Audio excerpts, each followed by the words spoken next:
we will have Brian from RiscZero. And I guess a little background on the RiscZero. So they are building ZKVM. As other projects have mentioned a couple of times, it's a verifiable compute primitives that is built on top of RISC-V, and it's also a Stark-based VM like Miden is. And but they have different use cases and I guess assumptions around the way that people can use those RiscZero VMs as well. So Brian, welcome, and feel free to take it over.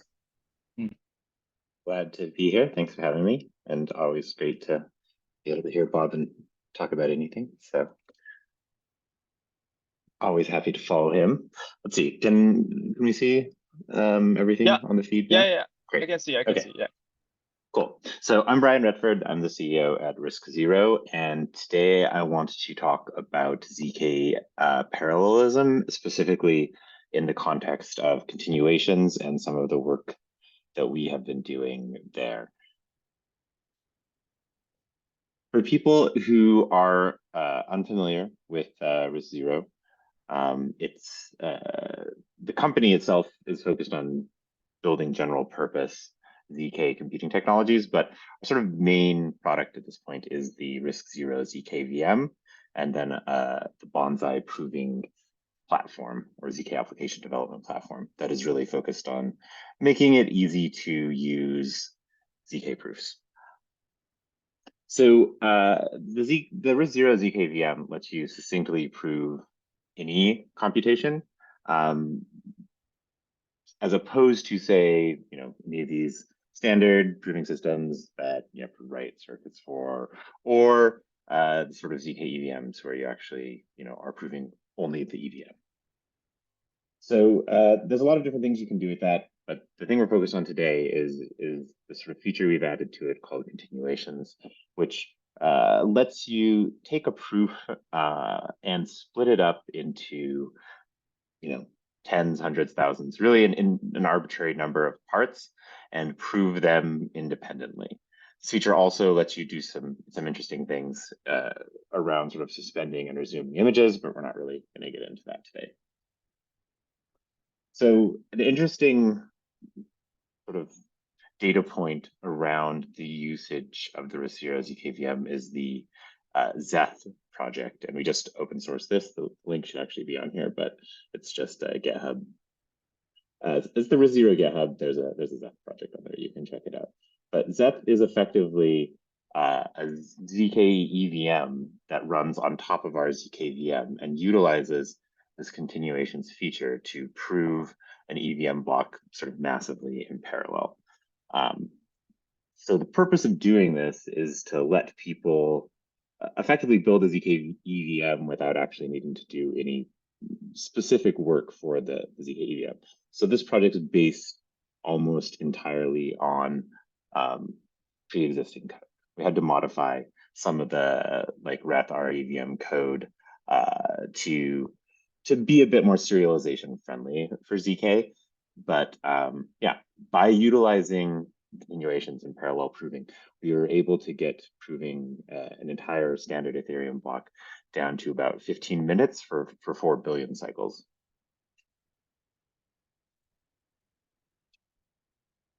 So as far as we're aware, our ZKVM is sort of the first system that's actually able to stitch proofs together in this manner and actually prove an entire regular Ethereum block. Yeah, and this is sort of part of this pattern of enabling limitless parallel ZK computing. So how does this work? The RiscZero ZKVM actually is based on the RISC-V instruction set, or ZK proves programs that are expressed in RISC-V. So typically this looks like you take Rust, some compiler turns it into RISC-V, and then it gets proven through our ZKVM. Now, in a world of continuations, what this actually looks like is this executor takes the RISC-V source code and then splits it into a bunch of these sort of separate segments, which are then proven separately. And together are then potentially rolled up into a single proof. So the continuation feature is actually something that takes this RISC-V code, simulates it, and produces, based on your configuration, a particular like set of proofs that prove sort of the state transition between the first part of the code. So this is like the segment receipt 1, 2, 3, etc. It's pretty straightforward to sort of think about these things. Then once you've run this program through the entire executor and produce this list of sort of segment proofs, we produce you can imagine that proof getting quite large if you have thousands of segments. So currently, we have the Bonsai service will let you roll those proofs up utilizing recursion. So you can get a single proof and then post this on chain.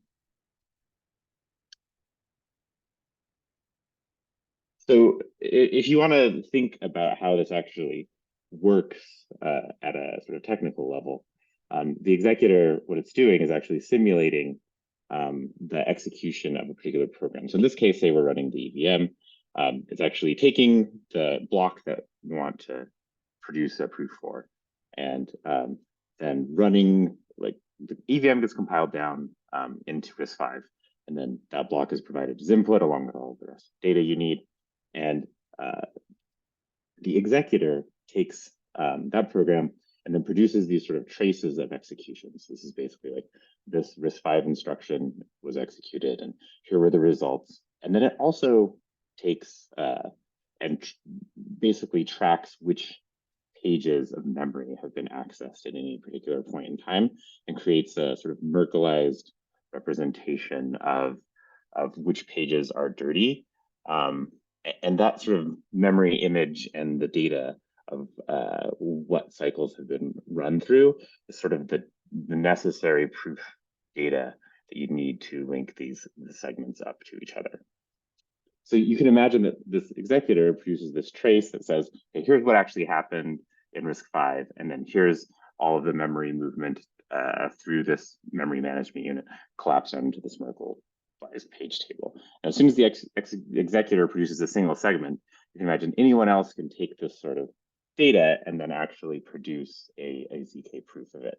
So that's what the sort of offset nature of the visual is intended to describe. It's this notion that the executor work and the prover work are completely separable.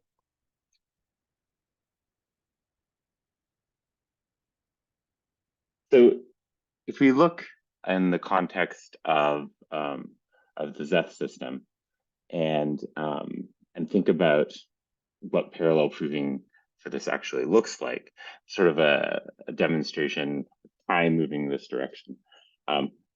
Right now, so proving a current ETH block is about 4 billion cycles, and by default, we split programs up into segments of exactly 1 million cycles. And there's a lot, that's pretty arbitrary, and you can imagine that the choice of segment size actually has quite a large impact on performance, depending on how a system is sort of configured. We won't get too much into that right now. So this is just a sort of demonstration that as the executor starts chewing on this ETH block, it starts spitting out segments until it produces the sort of full 4,000 segments.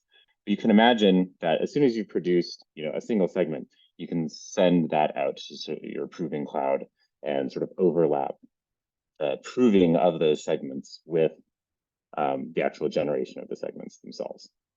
However, if you want to get down to the single proof that you actually want to post on chain somewhere, you also need to take all these sort of initial 4,000 proofs and then recursively collapse those down to 2,000 proofs and then 1,000 proofs, et cetera, until you've gone through a sort of full, log the number of segments, levels of proving. And at the end of all of this, you have a single proof. So right now, as I mentioned at the start, it takes about 15 to 50 minutes, depending on whether you're using 3,000 GPUs or 50 GPUs to sort of produce these proofs. Obviously, the faster you can produce these, the better you're going to be, and the more use cases you're going to be able to support with these kinds of proofs. So, 15 minutes is pretty far away from the sort of goal that Ethereum has of creating enshrined rollups where you would actually be able to do something like this in 1 second. So when we think about the gap between where we are now at 15 minutes and moving to hopefully 1 second eventually, it's interesting to sort of think about where the different bottlenecks in the system are. So before we dive into that, though, I want to talk about how you can sort of naively think of how long it takes to generate a single proof. So you have to generate all the segments first, obviously, and then you have to take those generated segments, distribute them out to all the nodes that are going to prove them, and then they need to prove these initial sort of leaf proofs, which are the proofs of the actual traces. And then you have to produce these join proofs that collapse the 2 proofs into 1 proof, or 3 proofs into 1 proof, or however many you choose to collapse. And those are actually quite different. They end up taking quite a bit different amounts of time. So like on a single machine, the join proof time for 2 to 1 is about 6 seconds. And then, for proving 1,000,000 cycles, it could be, about 100 seconds, depending on which machine you're using, more or less, depending on, which GPU you have. But you can imagine the sort of theoretical maximum for an arrangement like this being effectively the time it takes to generate the segments plus just 1 sort of segment proof and 1 join proof if enough things were overlapped. Like if the amount of proving time were to be decreased, or you get enough machines to prove them all such that you can finish all of the proofs directly after the segments are generated, and then also roll them up while you're waiting for that last segment to be generated. At the end, you potentially only have to do 1 proof, although the sort of roll-up tree in that context looks a bit different. So when we look at a system like this, there are a bunch of different bottlenecks, and there's one that I didn't really list on here that we can talk about later. But obviously there's this segment generation or execution, which is effectively the simulation of the RISC-V chip, and then the sort of recording of all of the memory transfers. Then there's taking these kind of segments, which are the full sort of memory state of the virtual machine at that point in time, and the execution trace, and then distributing those to all of the provers. And then those provers actually have to prove things, and then that proof needs to get distributed to a bunch of other machines potentially to be combined down to this sort of single proof. So we see about 5 main points of potential bottlenecks in the system. There is a question around the sort of execution right now is single-threaded, whereas obviously most machines are not single-threaded. And there's certainly a possibility to think about splitting up some execution into more threads of execution. And there are a variety of techniques one could use to do that, which would help address sort of like the execution overhead. So right now, if we look at zeth and where most of the time is going when we run one of these massive proofs, the execution or sort of witness generation, segment generation is actually the main bottleneck. Everything else can kind of be parallelized away. So at this point in time, we sort of have an interpreter for RISC-V. So we're only able to really get up to about 15 to 30 megahertz, depending on the sort of circumstance, the exact thing that's being proven anyway, and how much memory movement is involved. So that when we look to really reduce the amount of time it's taking to build these kind of blocks, that seems to be the #1 area for people to focus on, sort of improving the performance of. Separately, we still see 2-to-1 recursive proving taking about 60 seconds. So right now we're looking at sort of a theoretical, maximum of 10 minutes without addressing some of these, because we can actually get segment proving down to about 30 seconds. So techniques for improving some of these we can talk about. So this is kind of where the bottlenecks are in the system currently. You can imagine as some of these get addressed, the bottlenecks will move to different parts of the system. So over the medium term, once we do some of the things we're going to do to address segment generation time, you can imagine that potentially, especially if you're thinking about doing this on an ASIC or something, that distributing all of the data necessary to prove the segments might start to become the main bottleneck. And then you have to explore mechanisms for compressing that, reducing that, or thinking more intelligently about how you distribute these things at different points in the proof roll-up process. And then obviously just the overhead of proving a particular segment and this prover time itself will start to dominate again once you kind of get rid of the recursive overhead and this execution overhead. Long term, I do think we can imagine getting to a world where if we get to 150 megahertz, we're talking about 36 seconds, and 1.5 megahertz, or sorry, 1.5 gigahertz, we're looking at like 3 seconds, but we're still, that's still kind of far away from the sort of goal of 1 second. So you can imagine also getting from 115 megahertz to like 1.5 or multiple gigahertz is going to be quite the journey. But until these other things are addressed, it doesn't really make sense to really focus on this. But long term, execution or the intelligence with which we're able to split various work streams up into chunks is going to really be the sort of bottleneck, I think. And you can imagine at a certain point as well, if you can get recursive proving itself to be extremely fast, which seems totally doable with ASIC techniques, then eventually you might end up in a place where the sort of bandwidth limitations, especially in a decentralized context, become more of a concern, which might lead one to want to research potential mechanisms for compressing some of these proofs. So when we think about eliminating some of these bottlenecks in the system moving forward, there are a bunch of different sort of techniques you could employ.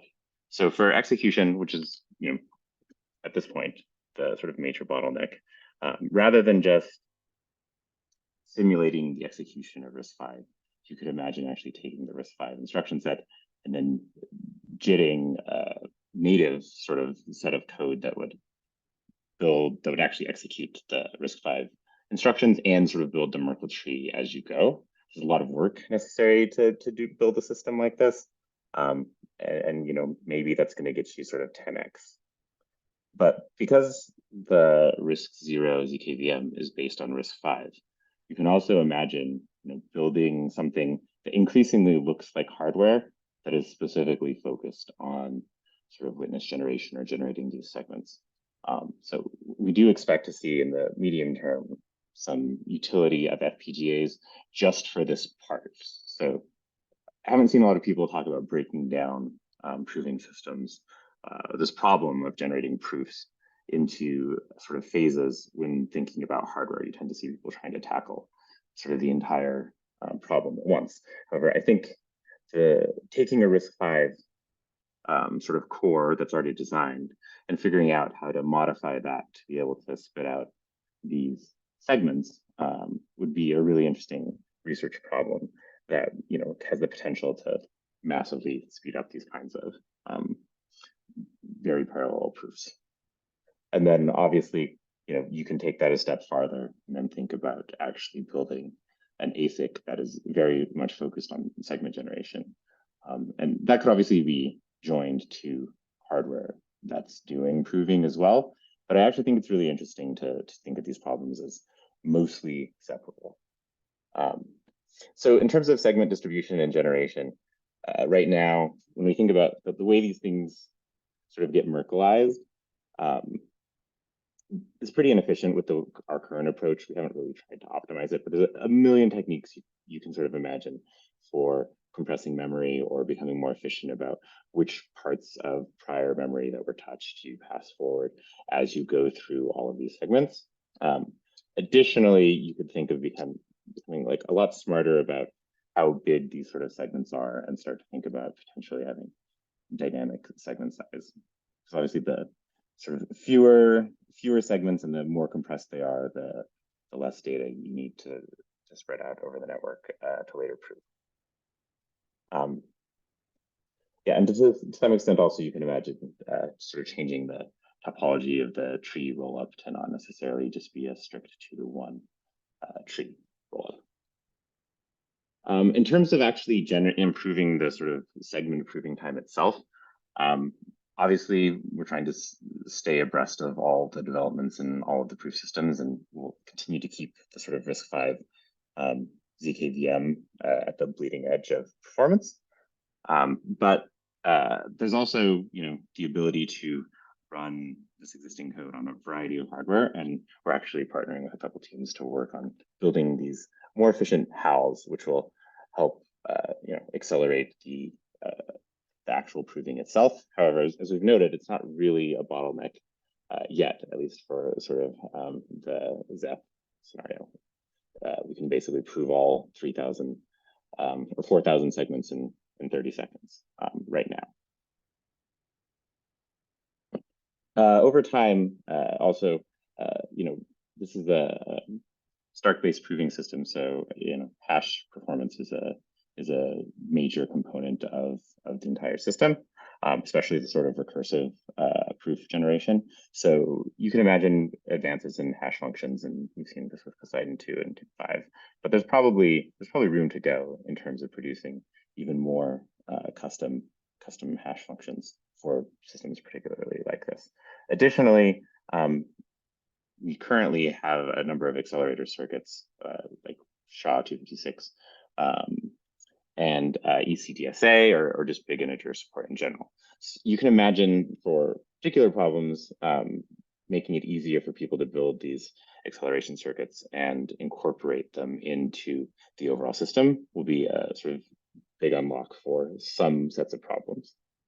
For recursive proving and speeding it up, you can imagine, not just doing 2-to-1 sort of recursive collapse, but picking that number based on the particular characteristics of the sets of hardware that are available to your proving cloud. And then, one could imagine using some of the flexibility that exists inside the Stark-based systems to trade off performance time for size. In the long term, if you ever get to a place where these sort of proof sizes are actually causing problems. But in any kind of parallel proving system, you're going to be constantly running into sort of new bottlenecks along these kinds of lines.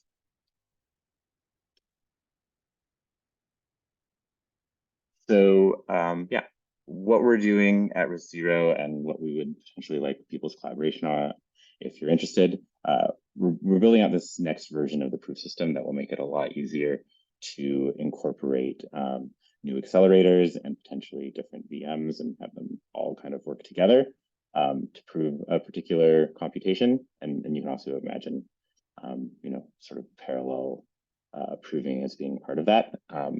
And we'll be releasing that later this year, along with this Zergen circuit construction or accelerator construction toolkit. I'm not sure exactly when that will get released, but hard at work building new versions of the circuit that utilize this technology. And then all of the sort of data and diagrams that I've sort of presented here are all this sort of AWS centralized bonsai system, which we'll continue to develop, but we're also very much interested in and starting to work on the decentralized version of that, which is going to inevitably have a different shape and probably push some of these trade-offs in different directions. And then obviously we're hoping to see more and more projects start to seriously consider ASICs and FPGAs specifically for the sort of witness generation or execution generation part of the system.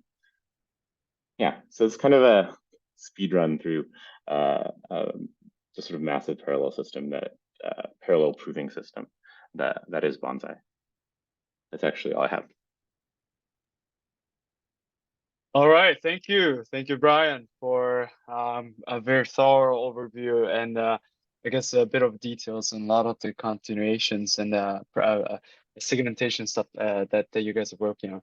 I guess just to kind of like dive into some questions. So one thing that I was noticed, like you mentioned that you want more efficient house. I believe house you're referring to like the hardware abstraction layer, right? Um, yeah, yeah, and when you say like more efficient house, like could you if you can elaborate a little bit on like first like what kind of like house that you have, and then second, what's the ideal types of like improvements that you want to gain from like more Yeah. efficient house? So currently we have like a CPU HAL, and then we have a metal HAL and a CUDA HAL. The CUDA HAL in particular, um, you know, requires a lot of effort to really optimize all the various bits and pieces of the sort of Fry and overall Stark algorithm. So we are working with like supranational right now on a separate CUDA Mm, implementation that mm, has a much more optimized NTT. We could mm, also, I think, it would be really excellent to see people build out sort of Vulkan HALs, and then potentially, HALs that target FPGAs or hardware specific to mobile phones. You have a lot of really interesting kind of acceleration targets on mobile phones, and I think pushing proof generation out to the edge over time is really interesting. Currently, like I don't know if people are ever going to want their mobile phones to participate in parallel proving networks, but I guess if you can earn tokens while you sleep while your phone's recharging, maybe. But it's a mm. yeah, that's a different world, maybe. But Gotcha, someday. gotcha. And then also like right now, I'm not sure like how much details they would kind of get into it, but for the segment generations and also like actually defining where you set the bound for each segment, because I know for a fact that when you sort of like set how much segment you want, the unit of it is based on like the cycles of compute, Mhm. I believe, right? So it's not like time or anything, just like cycles of compute.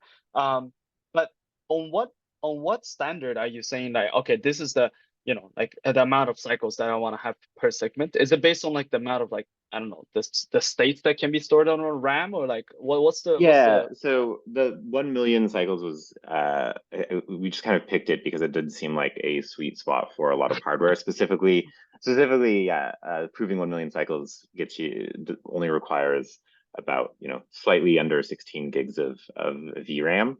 I So see. this actually Mm, you know produces a proof system, or a parallel proving system that requires like consumer grade or mm. prosumer grade GPUs. However, you could, depending on the network topology and who's participating in it and whether they're proving it on their mobile phones, or what year it is, you can imagine wanting that point to shift. Gotcha, that makes sense. So basically the idea is that the more cycles you I guess pack into the segments, the bigger hardware requirements that you'll be requiring for those parallel provers. Basically, yeah. I see. The memory, if you try to prove the sort of full 2 to the 25th cycles that we can fit in one segment, the memory requirements can balloon up to like 200 gigs. Gotcha. Um, Gotcha.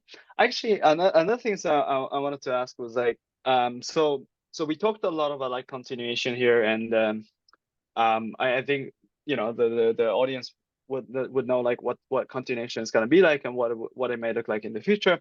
But one thing that Brandon from O1 Labs earlier today mentioned that kind of was interesting was that he claimed that there's no ZKVM in the space that is performing like recursive proof for okay. yeah. And I think the It's reason, it's yeah, currently our source code for this is not completely open source, but it definitely works. right. Yeah, so and I think the reason why he said that is because like he kind of like treated the continuation work to be more like a partitioning of the work, and then kind of like recursively combining all those proofs together. So I think maybe that's kind of like his intention when he said that no ZKVMs like currently doing the recursion of the actual like compute or something. But I guess recursion can exist in many different ways. So like Mhm. in the future, how do you foresee like continuations to I guess one, have the recursions in what forms, and two, if it would be just like sort of like a Merkleized proofs that just like sits on top of continuations, which I believe is what we have today, or if it's Mhm. gonna change in some shape or form going forward. Yeah, I think whether it changes form moving forward is going to probably have a lot to do with, how research progresses and sort of in terms of folding and maybe some other techniques. Although, at least from our perspective, it does seem like recursion, because you're utilizing the sort of succinctness property of ZK systems, like at every step, it really does help address some of these sort of communication overhead issues, right? Like at every sort of step of collapsing this tree, you're really only needing to pass a 200 kilobyte proof. That's pretty appealing. Whereas I think in the sort of folding world, you might end up shuttling along a lot more witness data as things sort of accumulate. But yeah, that's the only major kind of change I would expect to see. I think, other than the recursion system being fully open source. Gotcha. And since you mentioned like about folding, what's your current sort of like prospect around like actual practical usage of folding within this kind of like ZKVMs, and what's sort of like the bottleneck that you see imminently with using let's say some variations of folding schemes that we have in the space. Yeah, I mean, obviously, highly folding scheme specific, and this is definitely more of a Jeremy question than a me question. But currently, yeah, it seems like the ability to actually like, um, accumulate data and share it around in a way that lets you prove across 3,000 nodes seems like it's probably going to be a bottleneck for a reasonable number of systems. Um, yeah, and we just yeah, it's true that like right now it takes 5 seconds to do this sort of 2-to-1 recursion, but there's pretty clearly some paths to make that a lot better, somewhere between somewhat better and much better. You could also imagine potentially creating an ASIC that's very tuned to sort of recursion as well, rather than trying to also do the sort of broad set of segment beef proofing, because that's very amenable to GPUs, and GPU performance will continue to increase. But this recursion, sort of the join system and predicates are very constrained. Gotcha. Regarding the FPGA and the ASIC, I think you also mentioned about the witness ASIC for segmentation work. Like what's your sort of like general stance around like usage of FPGA, usage of ASIC under like different circumstances, whether it be for segmentations or whether it be for actual like proof generations? Yeah, I think for proof generation, I was very bearish on this in the past, but now that we're seeing the systems like continuations, the ability to drive memory usage down a lot, I think you're going to be able to see some focused ASICs actually utilize HBM in productive ways to really accelerate NTTs and some of the polynomial evaluation. I'm really, I guess, personally interested in and bullish in this sort of witness generation or executor executor kind of ASICs, because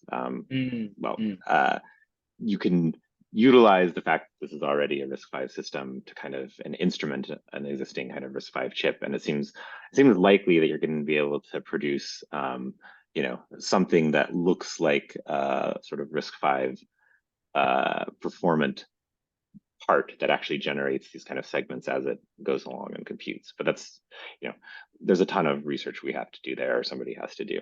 It's more of an intuition and sort of follows from looking at the problem. I see.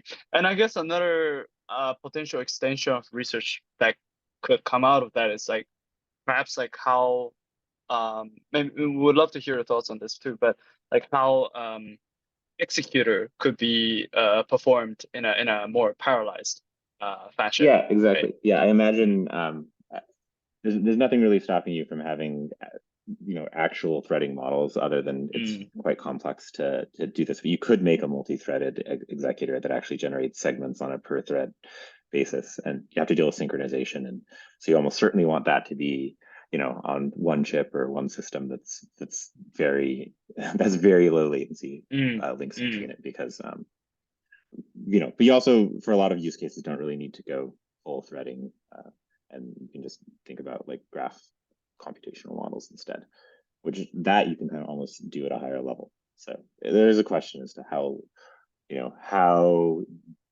low level you really want to get with parallelism, and I think that's going to be informed by how fast people can get a single thread to go, honestly. Gotcha. Also, do you foresee that the entity who's running, or let's say that the machine who's running the executor would necessarily be separate from those who are running the provers? Not necessarily.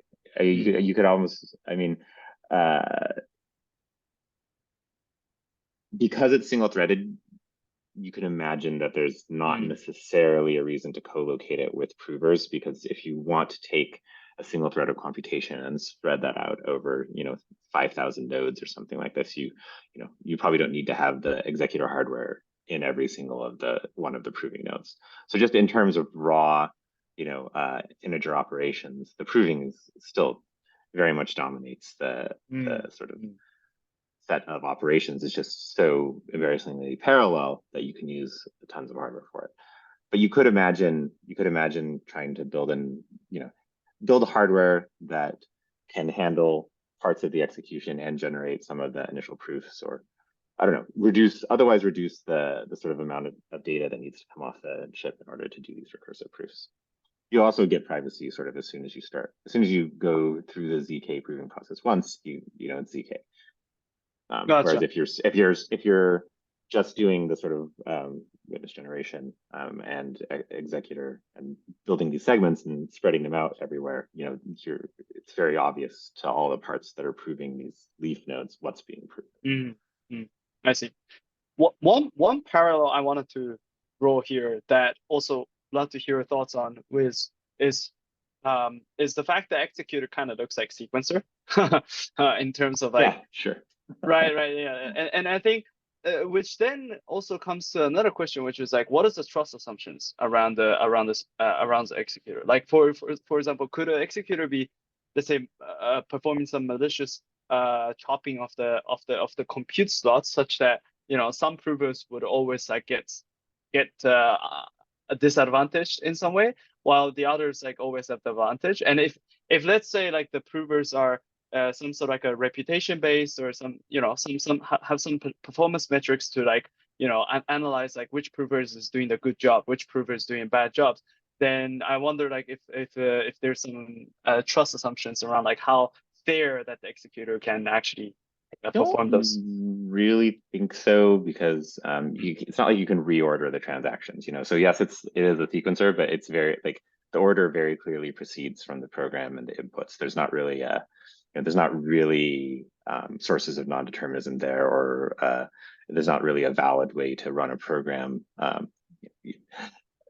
I guess depending on how exactly the code gets compiled, you might get different results. But if you have the same binary, you should be getting the same results no matter what. And there's not really, I guess if you start to have variables that the executor can choose from, like what size chunks it wants to produce. Right. You could imagine somebody who's cornered the market on execution being able to tune the segments they produce to favor their provers that they also produce. Right. So yeah, right. There is like some potential for collusion there, I guess.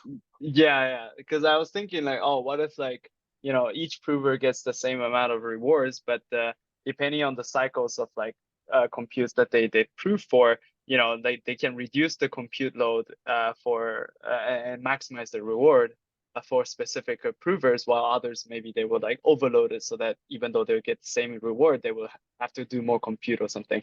But yeah, obviously highly dependent on how you end up splitting up the proofs, I guess. Exactly. Which will be a fun problem to dive into over the next couple of years. For sure, definitely a lot more, I guess, research works to be looking ahead on that as well. So interesting. All right. Again, thank you very much, Brian, for the great talk about the segment generations and continuations. Looking forward to the developments from the RiscZero side and also any future research that may come out of it as well. Great. Yeah, thanks for having me on and organizing. Thank you. Thank you very much.